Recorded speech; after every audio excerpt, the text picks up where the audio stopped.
Today on the Daily Scoop podcast from the Scoop News Group, a pair of tech giants team up to expand AI offerings for national security, and how a potential Chinese cyber attack could unfold like the recent CrowdStrike outage. It's Thursday, August 8th, 2024. Welcome to the Daily Scoop podcast, where you'll hear the latest news and trends facing government leaders. I'm the host of the Daily Scoop podcast, Billy Mitchell. Thanks so much for joining me. It's time once again to vote for the annual FedScoop 50 Awards. Now in their 13th year, the FedScoop 50 Awards celebrate the outstanding achievements of federal tech leaders across a number of categories and acknowledge their tireless efforts to make a positive impact in the government community and in public service.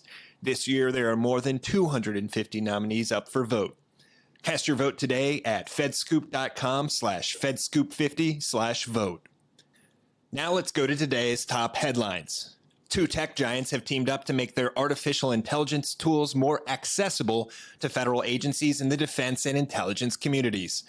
Under an expanded partnership between Palantir and Microsoft, national security leaders will be able to leverage a first-of-its-kind integrated suite of technology to operationalize their missions. In Microsoft's government and classified cloud environments, intelligence and defense officials can utilize the company's large language models through the Azure OpenAI Service within Palantir's AI platform.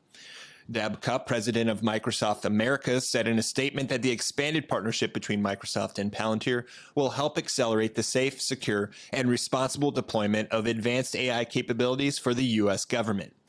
In addition to the availability of its AI platform, Palantir's Gotham and Apollo products, a data-driven enterprise mission planning platform and an operational software deployment control center, respectively, will be installed in Microsoft Azure Government as well as in the Azure Government Secret, which is Defense Department Impact Level 6, and top secret clouds.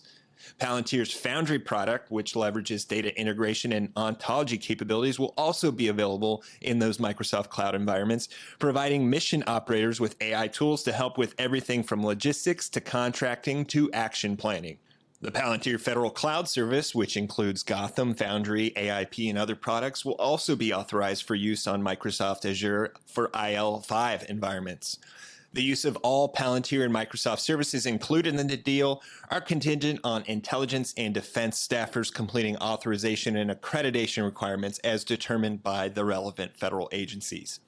News of the partnership comes in the wake of a blockbuster quarter for Palantir in government sales. The company reported $371 million in sales in the category, a 23% year-over-year increase, and trailing revenue for the past year after the second quarter from Palantir's federal government work surpassed $1 billion for the first time, the company reported this week. In other news, the faulty CrowdStrike Falcon update that caused millions of computers around the world to malfunction was a, quote, useful exercise for understanding what Chinese-linked cyber operations focused on sensitive U.S. networks could accomplish, a top U.S. cybersecurity official said Wednesday. Jen Easterly, the director of the Cybersecurity and Infrastructure Security Agency, told a large crowd at the annual Black Hat Cybersecurity Conference that the fallout of the CrowdStrike situation, which disrupted medical care, canceled flights, and shuttered retailers, showed what effects Chinese-linked activity tracked as Volt Typhoon could generate.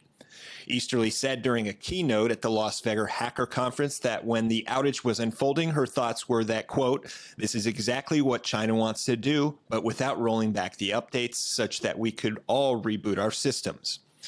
Volt Typhoon is the Microsoft given name for suspected Chinese cyber activity targeting critical infrastructure organizations in the United States.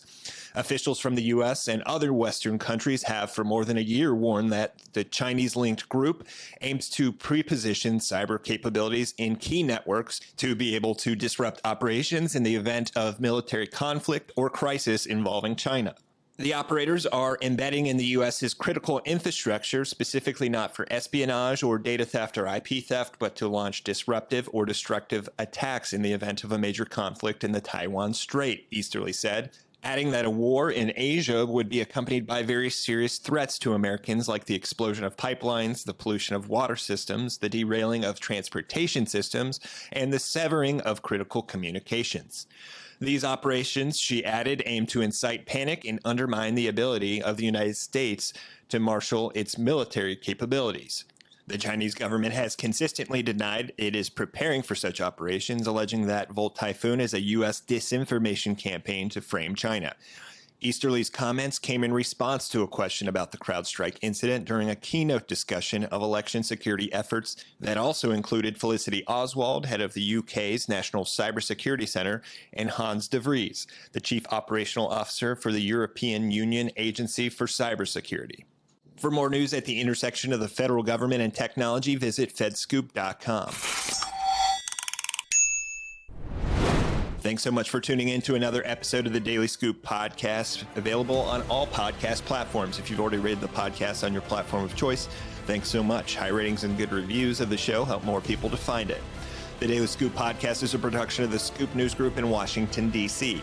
Adam Butler and Carlin Fisher help put the show together, and the entire Scoop News Group team contributes. We'll be back tomorrow with more top headlines. Until then, I'm your host, Billy Mitchell. Thanks so much for listening.